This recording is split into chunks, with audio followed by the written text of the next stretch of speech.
Ameublement Tanguay en première ligne.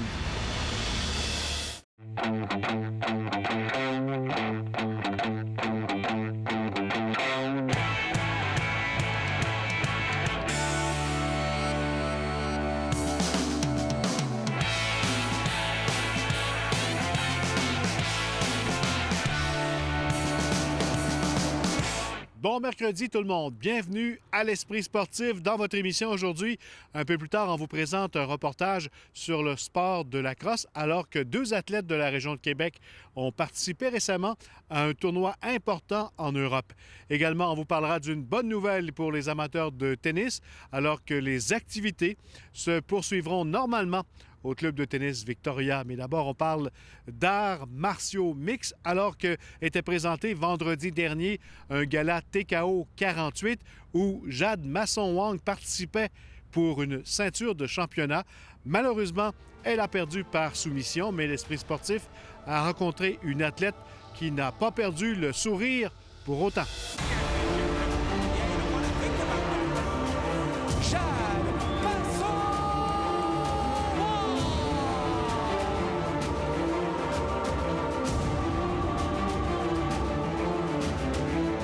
Quelques jours après ce combat de vendredi dernier à Gatineau, une défaite par soumission, comment on se sent là, présentement? Bien, c'est sûr que je trouve ça plate. Là. Je suis encore un peu sur mon petit goût là, plate de la défaite. Mais ça va bien. Là. Avec un pas de recul, je sais maintenant vraiment sur quoi travailler. Puis je suis quand même contente là, de ce que j'ai pu montrer là, dans ce combat-là.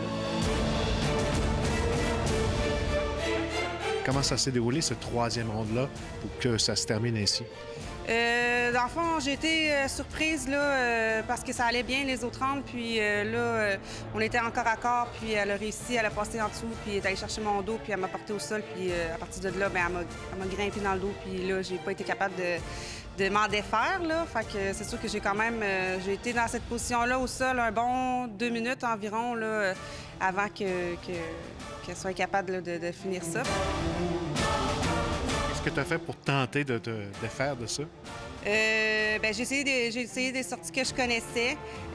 Ça n'a pas marché. Puis c'est sûr que c'était difficile parce que je l'avais sur le dos. Fait que c'était épuisant. Là, après les 2 minutes qu'elle a été sur moi, bien, mon énergie a commencé à descendre un peu. Puis c'est là qu'elle a été capable là, de vraiment m'aplatir, puis de me tourner, puis de finir la soumission comme ça. Mais sinon, c'est ça. J'ai quand même essayé, là, mais... puis elle était plus grande que moi, fait que elle avait des longues jambes, c'était pas facile non plus, là. Qu'est-ce qu'on peut travailler de plus à l'entraînement pour empêcher ça?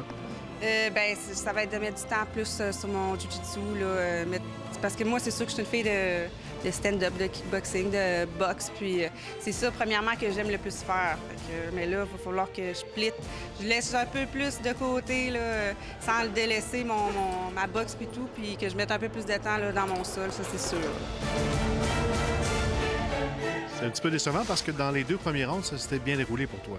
Oui, c'est ça. Dans le fond, j'avais gagné les 2 premiers rounds. Là. Ça a très bien été. En stand-up, on a eu du corps à corps aussi, même au sol. Moi, je suis très forte physiquement, fait que ça paraissait aussi là, que j'avais un avantage. Là.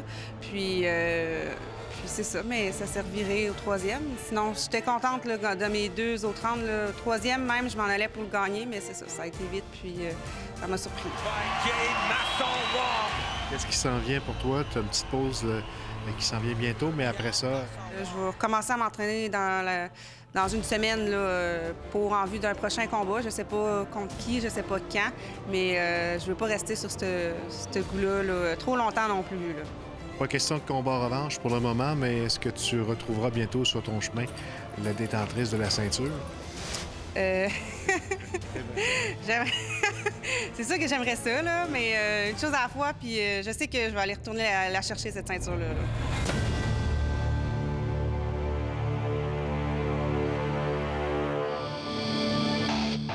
Considéré comme le plus gros club de tennis extérieur à Québec depuis des décennies, le club Victoria pourra poursuivre ses activités pour plusieurs années encore, grâce à l'implication du YMCA de Saint-Roch qui vient de prendre le relais en confiant la supervision du site à Louis Lemieux, bien connu dans le monde du tennis dans la capitale nationale.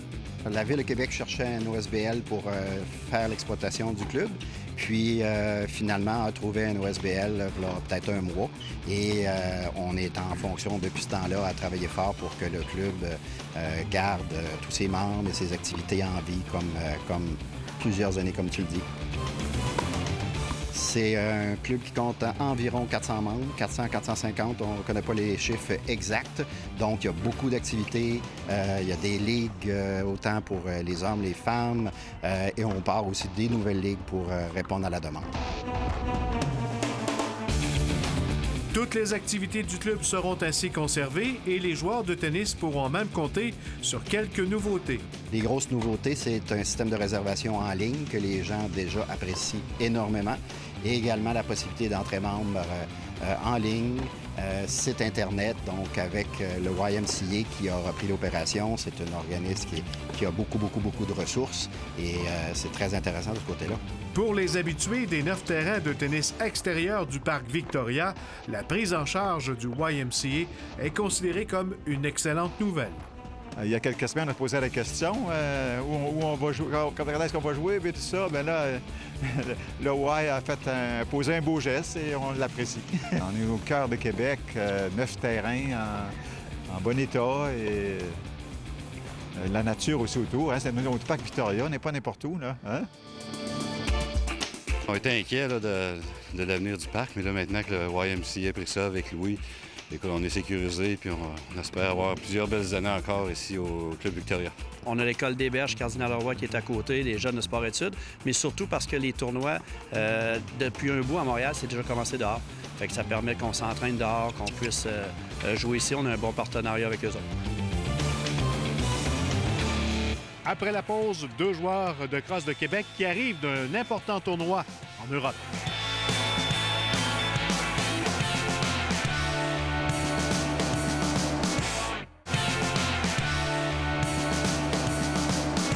Deux joueurs de crosse de Québec sont de retour du plus important tournoi de cette discipline. Ça se déroulait à Prague, en République tchèque. Et ces 2 joueurs sont de retour à la maison où ils s'alignent avec l'équipe de Wendake, Aki Washa. Jonathan Fournier les a rencontrés.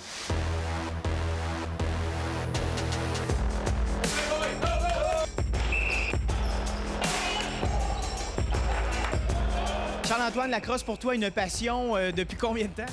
J'ai commencé à jouer à la crosse, j'avais 15 ans. Puis c'est probablement ça fait donc 10 ans. Là.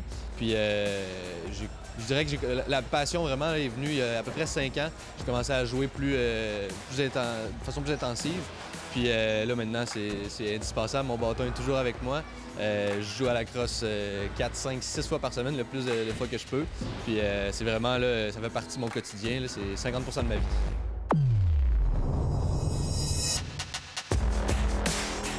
J'ai commencé à lasser et à faire des bâtons traditionnels avant de jouer à la crosse. Donc, je faisais des bâtons en bois de frêne, tout ça. Puis, le représentant de l'équipe Aki Washa est venu me voir, il m'a dit tant qu'à lasser des bâtons, bien, viens essayer la crosse. Puis, à ce moment-là, quand j'ai essayé pour la première fois, je suis tombé en amour complètement, puis j'ai jamais arrêté.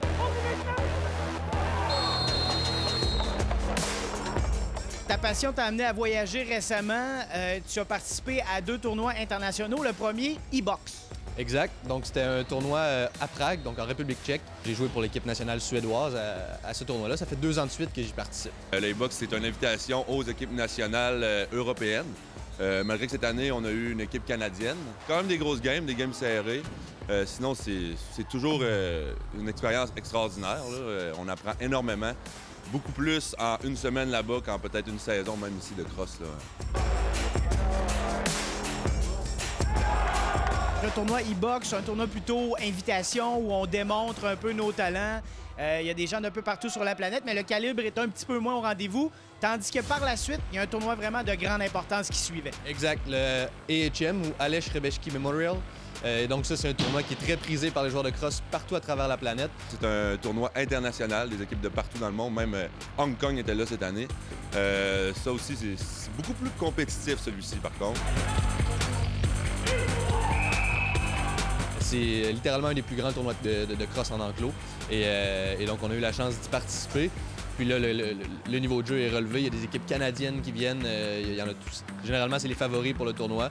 On a joué donc pour l'équipe suédoise encore une fois, mais donc qui est une équipe, on appelle ça un pick-up team. C'est des joueurs d'un peu partout qui se rencontrent. Et puis on représente la Suède pour ce tournoi-là. C'est la grande compétition dans le domaine de la crosse. Tout le monde connaît cette compétition-là. Tout le monde veut y aller. C'est contingenté. Oui, très contingenté. Il y a un maximum d'équipes qui est toujours à son maximum à chaque année. Donc, c'est très difficile de rentrer une équipe, mais c'est aussi difficile de se trouver une équipe qui veut accepter des joueurs. Beaucoup de Canadiens qui jouent pour des équipes européennes. Question d'augmenter un peu le niveau parce qu'en Europe, bien, les gens jouent moins qu'au Canada, évidemment. Donc, des Canadiens et des Américains qui viennent jouer pour les équipes européennes pour les aider à mieux performer, simplement. Pour nous, d'aller là-bas, c'est non seulement une façon de jouer à la crosse, mais aussi d'en apprendre énormément sur le sport. La mecque de la crosse, elle est ici. Exact. C'est en Amérique du Nord. Donc, le sport est origine des Premières Nations iroquoiennes, plus particulièrement, donc des Wendat et des Iroquois. Et donc, évidemment, c'est pour ça qu'ici, c'est un sport qui est beaucoup plus pratiqué. Mais donc, les équipes canadiennes, américaines, généralement, sont favorites. Des fois, il y a des équipes iroquoises. Cette année, il n'y en avait pas, mais il y a toujours des joueurs des Six Nations, entre autres, qui sont là. Et nous, on représente fièrement notre nation, la nation Huron-Wendat. Ta passion, tu l'as fait vivre dans les dernières années via une boutique de crosse, chose qui n'existait pas vraiment avant dans les parages. Pas du tout. Donc, on est la seule compagnie de crosse au Québec, spécialisée dans le sport de la crosse au Québec. On s'appelle Ekea La Crosse. Et donc, c'est une compagnie qu'on a débutée, il y a 2 ans. On a beaucoup d'expertise côté lassage et beaucoup de connaissances sur les produits en général. Une boutique où on vend de l'équipement, mais où on fait aussi beaucoup de réparation et de personnalisation de bâtons. Cette année, une ligue de crosse provinciale revient au Québec de calibre senior C. Donc, l'année encore 2019 va être remplie de crosses. Voilà qui complète l'esprit sportif pour aujourd'hui. Demain, ce sera Jonathan Fournier qui sera aux commandes. Bye tout le monde. À demain.